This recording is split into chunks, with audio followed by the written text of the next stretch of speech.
नमस्कार दोस्तों, आपका स्वागत है अपनी हिंदी क्लास में।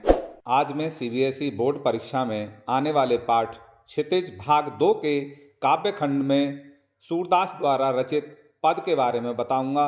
उससे पहले मैं आपको सूरदास जी के बारे में भी बता दूं कि कृष्ण भक्त कवि सूरदास भक्ति धारा के प्रमुख कवि थे।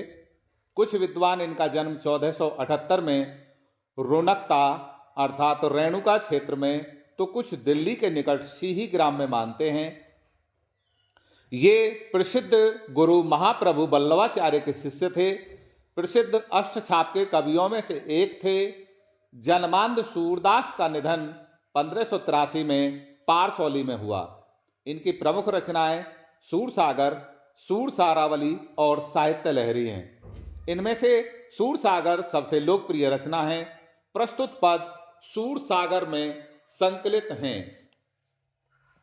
सूरसागर के भ्रमर गीत में संकलित इन पदों में मुख्यतः उस समय का वर्णन है जब श्री कृष्ण मथुरा चले गए थे।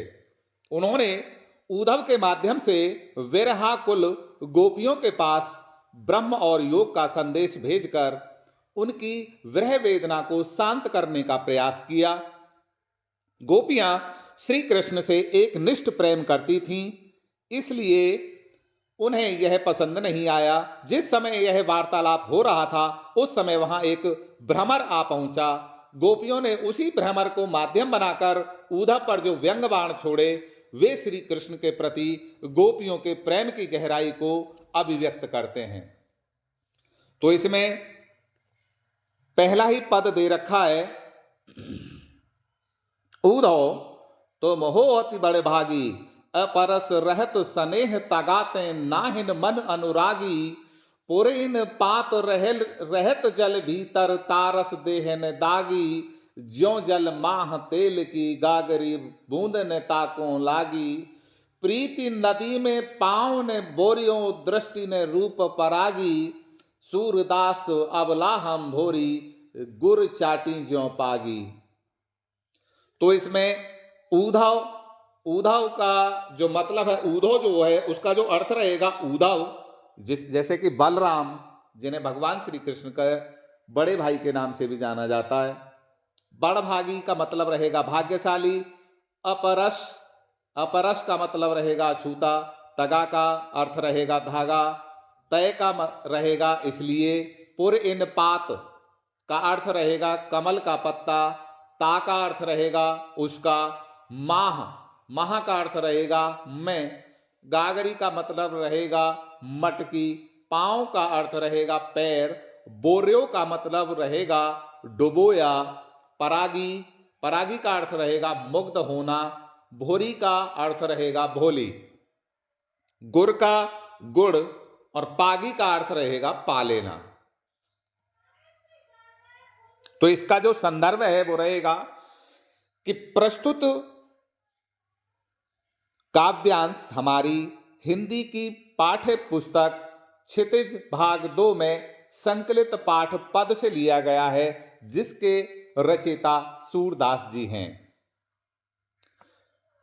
प्रस्तुत पद में गोपियां उद्धव को अप्रत्यक्ष रूप से भाग्यहीन बताते हुए कह रही हैं कि हे उद्धव, तुम बड़े ही भाग्यशाली हो जो कृष्ण के पास रहते हुए भी उनकी स्नेह रूपी डोर से नहीं बंधे और न ही तुम्हारे मन में उनके प्रति प्रेम उत्पन्न हुआ।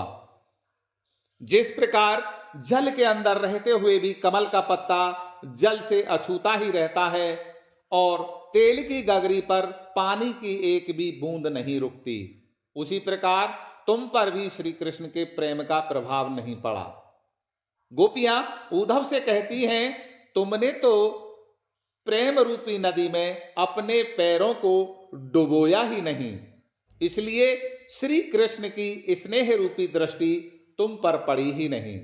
सूरदास जी कहते हैं कि गोपियां कहती हैं कि हम तो इतनी भोली हैं कि श्री कृष्ण के प्रेम से अलग होना हमारे बस में नहीं है।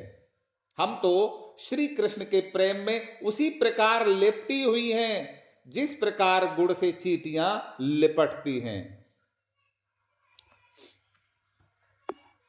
दूसरा जो पद है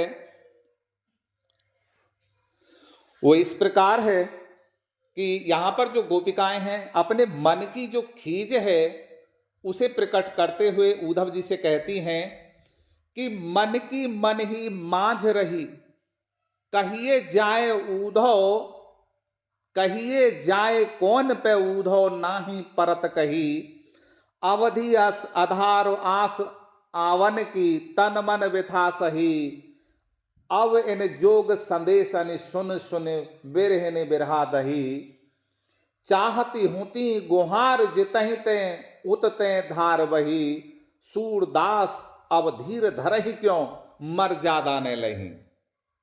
तो आवन का अर्थ यहां आना, व्यथा का अर्थ यहां व्यथा, जोग का अर्थ यहां योग, गुहार का अर्थ गुहार लगाना अर्थात रक्षा के लिए पुकारना, धीर का अर्थ यहां धैर्य और मर्यादा का अर्थ यहां मर्यादा रहेगा। तो प्रस्तुत पद में जो गोपियां हैं वो कह रही हैं कि हमारे मन की बात मन में ही रह गई, हे उद्धव कहो कि हम उसे तुमसे कैसे कहें। अर्थात कृष्ण ने उद्धव को गोपियों के पास भेज दिया था जो गोपियों के लिए अन्य व्यक्ति थे। अपने कृष्ण प्रेम को वे उद्धव के सामने कह नहीं सकती थीं। उनकी प्रेम अभिव्यक्ति की इच्छा उनके मन में ही दबी रह गई। गोपियां कहती हैं कि श्री कृष्ण के आने की अवधि, अवधि का मतलब समय, को आधार बनाकर हम अपने तन मन की व्यथा को सहन कर रही थीं।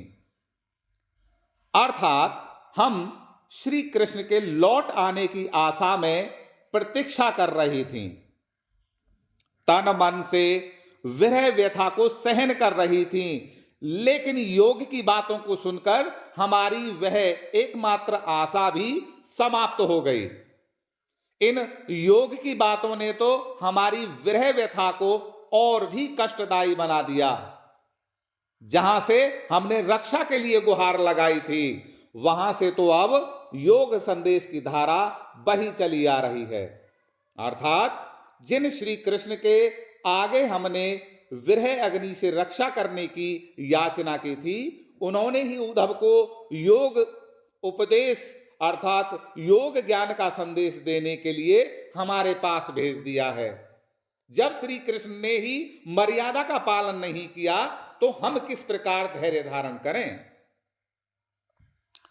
अब इसमें जो तीसरा पद है वो इस प्रकार है कि जब अपने मन की जो बातों को गोपिकाओं के सामने, जो गोपिकाएं हैं वो उद्धव जी के सामने प्रस्तुत कर रही हैं और श्री कृष्ण का जो स्थान उनके मन में है उसके बारे में बताती हुई गोपिकाएं उद्धव जी से कह रही हैं कि हे उद्धव, हमारे हरे हारिल की लकड़ी, मन क्रम वचन नंद नंदन और यह दृढ़ कर पकड़ी, जागत सोवत स्वप्न दिवस निश कान कान जकरी, और सुनत जोग लागत है ऐसो ज्यों करऊ ककरी, सूतो व्याध हमको ले आए देख सुनी न करी, यह तो सूरत नहीं ले सौंपो जिनके मन चकरी। हारिल का अर्थ यहां एक पक्षी से रहता है जिसकी विशेषता होती है कि यह केवल भारत में ही पाया जाता है और यह सदैव अपने पंजे में एक लकड़ी को पकड़े रहता है। अगर ये पृथ्वी पर पानी पीने के लिए भी आता है तो इसके पंजे में एक लकड़ी जरूर दबी हुई रहती है। ये कभी पृथ्वी पर पैर नहीं रखता है। जकरी का मतलब यहां पर रहेगा रटना, और करोई, करोई का मतलब यहां कड़वी, और व्याधि, व्याधि का मतलब बीमारी, और करी का यहां रहेगा भोगना।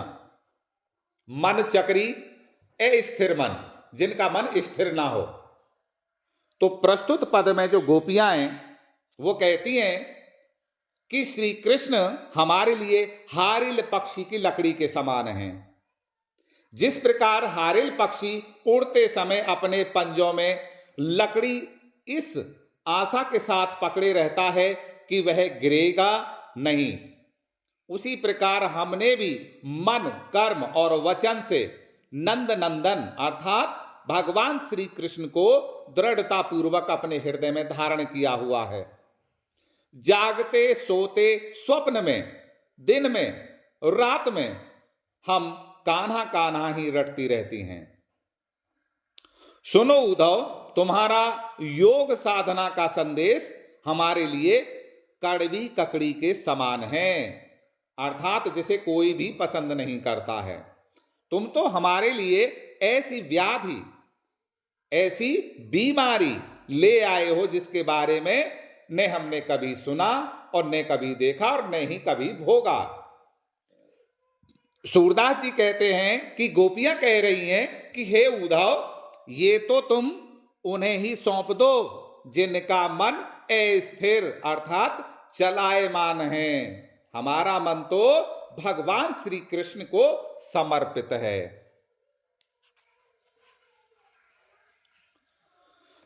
अब चौथा जो पद है उसमें गोपिकाएं उद्धव जी को उलाहना देते हुए कह रही हैं कि भगवान श्री कृष्ण अब बहुत बड़े हो गए, अब राजा हो गए। राजा जो होते हैं वो राजनीति को अच्छी तरह से जानते हैं। तो गोपिकाएं उनसे कह रही हैं कि हरि हैं राजनीति पढ़ आए, समुझी बात कहत मधुकर के समाचार सब पाए। एक अति चतुर होते पहले ही अब गुरु ग्रंथ पढ़ाए। बड़ी बुद्धि जानी जो उनकी जोग संदेश पठाए। उद्धव भले लोग आगे के परहित डोलत धाय। अब अपने मन फेर पाइए चलत जो होते चुराए। ते क्यों अनीति करें आपुन जे और अनीति छुड़ाए।